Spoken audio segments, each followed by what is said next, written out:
This is Shreya from glamour fun with Shreya and आज हम बाल महाभारत कथा का नेक्स्ट चैप्टर, इफ आपको रिमेंबर तो लास्ट वीडियो में वी रेड देवव्रत, अब उसी का कंटिन्यूएशन है in the next chapter called as Bhishma Pratigya. And if आपने वो वाला वीडियो नहीं देखा ना तो प्लीज़ वो जाके पहले देखो, then only you will understand this video. It's like Bal Mahabharat का पार्ट 2। ओके, तो भीष्म प्रतिज्ञा। तेजस्वी पुत्र को पाकर राजा प्रफुल्लित मन से नगर को लौट गए और देवव्रत राजकुमार के पद को मुशोभित करने लगे। 4 वर्ष और बीत गए। एक दिन राजा शांतनु यमुना तट की ओर घूमने गए तो वहां अप्सरा सी सुंदर एक तरुणी खड़ी दिखाई दी। तरुणी का नाम सत्यवती था। गंगा की वियोग के कारण राजा के मन में जो वियोग छाया हुआ था वह इस तरुणी को देखते ही विलीन हो गया। उस सुंदरी को अपनी पत्नी बनाने की इच्छा उनके मन में बलवती हो उठी और उन्होंने सत्यवती से प्रेम याचना की। सत्यवती बोली, मेरे पिता मुल्लाहों के सरदार हैं, पहले उनकी अनुमति ले लीजिए, फिर मैं आपकी पत्नी बनने को तैयार हूँ। राजा शांतनु ने जब इच्छा उन पर प्रकट की तो केवट राज ने कहा, आपको मुझे एक वचन देना पड़ेगा। राजा ने कहा, जो मांगोगे दूंगा, यदि वह मेरे लिए अनुचित ना हो। केवट राज बोले, आपके बाद हस्तिनापुर के राज सिंहासन पर मेरी लड़की का पुत्र बैठेगा। इस बात का आप मुझे वचन दे सकते हैं? केवट राज की शर्त राजा शांतनु को नागवार लगी।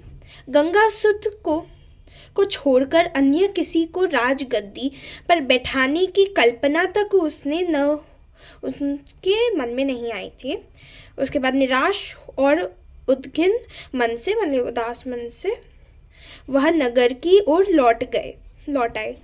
किसी से कुछ कह भी ना सके, पर चिंता उनके मन की कीड़े की तरह कुटर कर खाने लगी। देवव्रत ने देखा कि उसके पिता के मन में कोई ना कोई व्यथा समाई हुई है। एक दिन उसने शांतनु से पूछा, पिताजी, संसार का कोई भी सुख ऐसा नहीं है जो आपको प्राप्त ना हो, फिर भी इधर कुछ दिनों से आप दुखी दिखाई दे रहे हैं। आपको किसी बात की चिंता है क्या? यद्यपि शांतनु ने गोलमोल बातें बताई, फिर भी कुशाग्र बुद्धि देवव्रत को बात समझते देर ना लगी। उन्होंने राजा के सारथी से पूछताछ करके उस दिन केवट राज के यमुना नदी के किनारे जो कुछ बातें हुई थी उनका पता लगा लिया। पिताजी के मन की व्यथा जानकर देवव्रत सीधे केवट राज के पास गए और उनसे कहा कि वह अपनी पुत्र सत्यवती का विवाह महाराज शांतनु से कर दे। केवट राज ने वही शर्त दोहराई जो उन्होंने शांतनु के सामने रखी थी। देवव्रत ने कहा, यदि तुम्हारा आप्त का कारण यही है तो मैं वचन देता हूँ कि मैं राज्य को लोभ नहीं करूँगा। सत्यवती का पुत्र ही मेरे पिता के बाद राजा बनेगा। केवट राज इससे संतुष्ट ना हुए। उन्होंने और दूर की सोची, बोले, आर्यपुत्र, इस बात का मुझे पूरा भरोसा है कि आप अपने वचन पर अटल रहेंगे, किंतु आपकी संतान से मैं वैसी आशा कैसे रख सकता हूँ? आप जैसे वीर का पुत्र भी तो वीर ही होगा। बहुत संभव है कि वह मेरे नाती से राज्य छीनने का प्रयत्न करे। इसके लिए आपके पास क्या उत्तर है?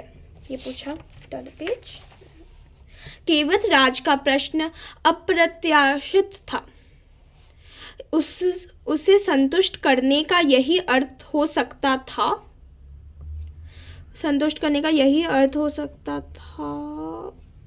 जैसे सकता था कि देवव्रत अपने भविष्य का भी बलिदान कर दे, किंतु पीड़ित भक्त देवव्रत इससे जरा भी विचलित नहीं हुए। गंभीर स्वर से उन्होंने यह कहा, मैं जीवन भर विवाह नहीं करूंगा, अजन्म ब्रह्मचारी रहूंगा, मेरे संतान न होंगे। अब तो तुम संतुष्ट हो। किसी को आशा न थी कि तरुण कुमार ऐसी कठोर प्रतिज्ञा करेंगे। देवव्रत ने भयंकर प्रतिज्ञा की थी, इसलिए उस दिन से उनका नाम ही भीष्म पड़ गया। ओके। केवट राज ने सानंद अपनी पुत्री का देवव्रत के साथ विदा किया। सत्यवती से शांतनु के 2 पुत्र हुए, चित्रांगद और विचित्रवीर्य। शांतनु के देहावसान पर चित्रांगद हस्तिनापुर के सिंहासन पर बैठे और उनके युद्ध में मारे जाने पर विचित्रवीर्य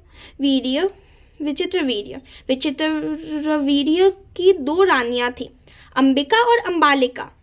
अंबिका के पुत्र धृतराष्ट्र और अंबालिका के पुत्र पांडु।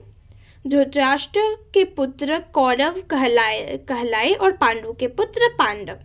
महात्मा भीष्म शांतनु के बाद कुरुक्षेत्र युद्ध का अंत होने तक उस विशाल राजवंश के सामान्य कुलनायक और पूज्य बने रहे। शांतनु के बाद कुरुवंश का कर्म यह रहा। तो उन्होंने ना एक फ्लो चार्ट दिया है, as you can see, I'll read it out। हाँ, तो शांतनु की 2 रानियां थी, एक गंगा और एक सत्यवती। तो गंगा से उनका बेटा हुआ देवव्रत, सत्यवती से उनका बेटा हुआ चित्रांगद और विचित्रवीर्य। चित्रांगद फिर मर गए, तो फिर विचित्रवीर्य जो छोटे बेटे थे उनकी 2 रानियां थी, अंबिका और अंबालिका। अंबिका से उनके पुत्र का नाम था धृतराष्ट्र और अंबालिका के बेटे यानी पुत्र का नाम था पांडु। तो धृतराज के बेटे थे कौरव, तो वो कौरव 100 बेटे थे, एंड पांडु के पांडव 5 बेटे थे। ओके। एंड जैसा मैंने बोला, like this is the part of बाल महाभारत कथा। तो ऐसे इस बुक में ना बहुत सारी कथाएं हैं, एंड वो पार्ट बाय पार्ट मैं आपको सुनाती रहूँगी। सो जैसे वो पार्ट 1 था देवव्रत के बारे में, जो कहानी बताई थी मैंने गंगा के बेटे के बारे में। एंड ये है भीष्म प्रतिज्ञा, मतलब भीष्म पितामह यानी देवव्रत ने क्या प्रतिज्ञा रखी थी कि मैं कभी शादी नहीं करूँगा, बच्चे भी नहीं होंगे।